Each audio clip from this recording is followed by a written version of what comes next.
ठीक है, अब हम थोड़ा सा स्ट्रक्चर वाइज अपनी प्रेजेंटेशन की तरफ चलते हैं और देखते हैं कि यार प्लानिंग अल्टीमेटली क्या क्या चीजें प्लानिंग के अंदर है। सबसे पहले प्लान बेनिफिट्स हैं प्लानिंग के। सबसे पहले देखिए, जब भी कोई काम करना होता है ना, तो सामने वाले को सबसे पहले समझाना होता है कि इसके फायदे क्या हैं। ठीक है ना, वो बोलेगा भाई क्यों करूं मैं प्लानिंग, प्लानिंग का फायदा ही क्या है। ठीक है ना, अगला बंदा मेरे से मुझे भी कोई काम बोलता है तो मैं बोलता हूँ भाई क्या फायदा है, क्यों करना है ये चीज। ठीक है ना, उसको बताना पड़ता है भाई ये फायदे हैं, ये नुकसानात हैं। जब अगला बंदा बोलता है हाँ यार फायदे हैं, ठीक है यार, सही है ना, तो वो चीज आपको समझानी पड़ती है। तो इसी तरीके से प्लानिंग के भी कुछ बेनिफिट्स हैं। क्या बेनिफिट्स हैं, जैसे कि अगर मैं आपसे बात करूं कि यार अगर आप आईकेट की एग्जामिनेशन की प्लानिंग ना करें तो क्या होगा, आपको पता ही नहीं होगा, आपका बहुत ज्यादा सिलेबस छूट सकता है, बहुत ज्यादा ये सारी चीजें हो सकती है। अगर प्लानिंग करेंगे तो प्लानिंग से फायदे क्या होंगे, सबसे पहले तो आपकी अटेंशन इंपॉर्टेंट एरियाज पर आ जाएगी, आप इंपॉर्टेंट एरियाज को ज्यादा टाइम दे सकेंगे, आपको पहले से आइडेंटिफाई होगा यार ये वाला एरिया मेरा इंपॉर्टेंट है, ये एरिया इंपॉर्टेंट नहीं है, इधर मुझे ज्यादा टाइम देना है, इधर मुझे कम टाइम देना है। तो इसी तरीके से प्लानिंग का एक फायदा तो ये रहा, अटेंशन टू इंपॉर्टेंट एरियाज। ठीक है, जो जैसे कि हमने बात करी कि यार आईकेट की एग्जामिनेशन में भी सबसे बड़ा जो फायदा होता है प्लानिंग का वो यही होता है कि यार हमारी जो अटेंशन होती है वो किधर चली जाती है, इंपॉर्टेंट एरियाज पे चली जाती है। अच्छा, जो आने वाली प्रॉब्लम्स होती हैं फ्यूचर में वो पहले से आपको एट दी फर्स्ट डे आपको आइडेंटिफाई हो जाती है कि यार ये वाली प्रॉब्लम्स आ सकती है। क्या मतलब, जब मैं थोड़ा सा आपको कनेक्ट कर रहा हूँ आपकी डेली रूटीन जो आप लोगों ने प्रीवियसली कैफ के पेपर्स दिए उससे थोड़ा सा कनेक्ट करके चल रहा, ठीक है ना, तो घबराने की जरूरत नहीं है। हम चीजों को थोड़ा सा डेली रूटीन से कनेक्ट करके चलेंगे तो चीजें आपको दिमाग में एब्जॉर्ब करना इजी होगी। देखिए, जब आईकेएम के एग्जामिनेशन में आप प्लानिंग करते हैं तो आपको पहले से पता होता है, जब आप प्लानिंग करने बैठते हैं तो आपको पता चलता है कि यार ये वाला एरिया मुझे अच्छे से आता है, ये वाला एरिया मैंने नहीं पढ़ा था, मैंने सर की क्लास में मैं सो रहा था, ठीक है, या फिर मैंने ये वाला लेक्चर स्किप कर दिया था। ठीक है, तो ये वाला लेक्चर शायद मुझे समझ में सही नहीं आया था, मैं बहुत ज्यादा कंफ्यूज था उसमें, और मैंने कोई सवालात भी नहीं करे थे सर से, जिसकी वजह से मेरे कॉन्सेप्ट अभी तक इस पर सही नहीं है। तो ये क्या है, ये एक प्रॉब्लम है, ठीक है ना, जो कि आपको मसला करेगी। तो आपने पहले से उस प्रॉब्लम को क्या करा, पहले से उस प्रॉब्लम को आपने आइडेंटिफाई कर लिया। जब आपने प्रॉब्लम को पहले से आइडेंटिफाई कर लिया तो आप क्या करोगे, फ्रॉम द फर्स्ट डे आप क्या करोगे, पहले से सर को मैसेज कर दोगे सर ये वाला लेक्चर पे एक रिकॉर्डिंग बना के भेज दें, ये थोड़ा सा मुझे ये वाली बात समझ नहीं आई। तो आपने क्या करा, उस प्रॉब्लम को पहले आइडेंटिफाई करा और उसी वक्त पहले दिन आपने उसका मैसेज कर दिया। अब सर आपको पहले से जब आइडेंटिफाई था, अब सर 5 से 6 दिन में भी अगर रिप्लाई करते हैं लेट से, ठीक है ना, वैसे अगर आप मुझे कभी मैसेज करेंगे मैं इंशाल्लाह आपको फौरन रिप्लाई कर दूंगा, ठीक है, तो टेंशन लेने की जरूरत नहीं है। लेकिन मैं एक नॉर्मली बता रहा हूँ कि भाई अगर लेट से टीचर कोई बिजी भी है, आपको पता है थोड़ा सा मार्जिन रखना पड़ता है, टीचर अगर आपको रिप्लाई फौरन नहीं मिलता तो 5 से 6 दिन का आपने मार्जिन भी रख लिया, तो आपको एटलीस्ट 5 से 6 दिन में जवाब मिल जाएगा। जब तक आपकी प्लानिंग में डिसाइड होगा कि मुझे ये वाला टॉपिक इस वक्त रिवाइज करना है, जब तक आपको रिप्लाई मिल चुका होगा, आपकी कंफ्यूजन क्लियर हो चुकी होगी, आपकी प्रॉब्लम रिजॉल्व हो चुकी होगी। तो जो फ्यूचर में आने वाली प्रॉब्लम थी वो आपने पहले से उसको डिसाइड कर ली, पहले से आइडेंटिफाई कर लिया, पहले से उसको रिजॉल्व कर लिया।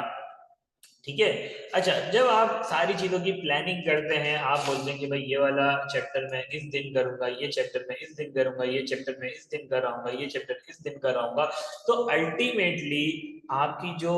पूरी जो रिवीजन है वो बहुत ऑर्गेनाइज्ड हो जाता है, इजीली मैनेज हो जाता है, टाइमली कंप्लीट हो जाता है। अगर ये चीजें आप लोग नहीं करें तो ऐसा रिस्क है कि यार एट दी एंड हो सकता है कि कुछ चैप्टर्स कंप्लीट ना हो, कुछ चैप्टर्स का रिवीजन ना हो। तो अगर आप पहले से प्लानिंग करके चलते हैं तो चीजें अच्छे से ऑर्गेनाइज भी हो जाती हैं और मैनेज भी हो जाती है। तो सिमिलरली सेम चीज ऑडिट के अंदर भी अगर आप पहले से चीजों को मैनेज करते हुए चलते हैं, पहले से असेस करते हुए चलते हैं, ये काम इस वक्त तक करूंगा, ये काम इस वक्त तक करूंगा, तो अल्टीमेटली आप डेडलाइन के अंदर अंदर अपना ऑडिट कंप्लीट कर लेते हैं।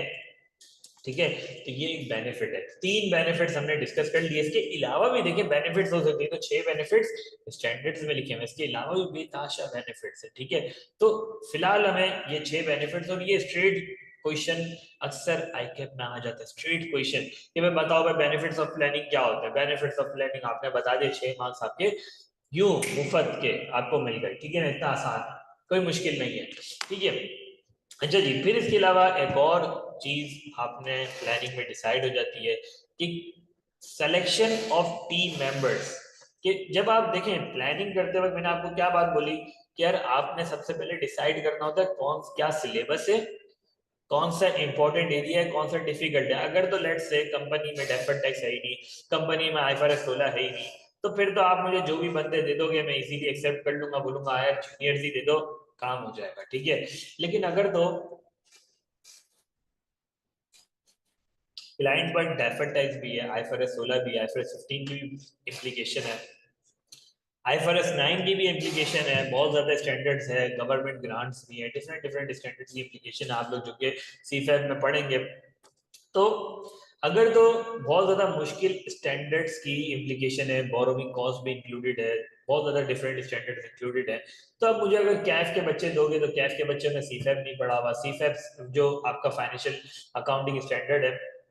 वो आपने इतने सारे स्टैंडर्ड हो सकता है आपने वो वाले पढ़े ही नहीं है अभी तक, तो अभी आपको उस चीज की नॉलेज नहीं है, डेफर्ड टैक्स की डिटेल में नॉलेज नहीं है, कंसोलिडेशन की डिटेल में नॉलेज नहीं है। अब वो अगर आएंगे तो उनके पास नॉलेज ही नहीं है उस चीज की,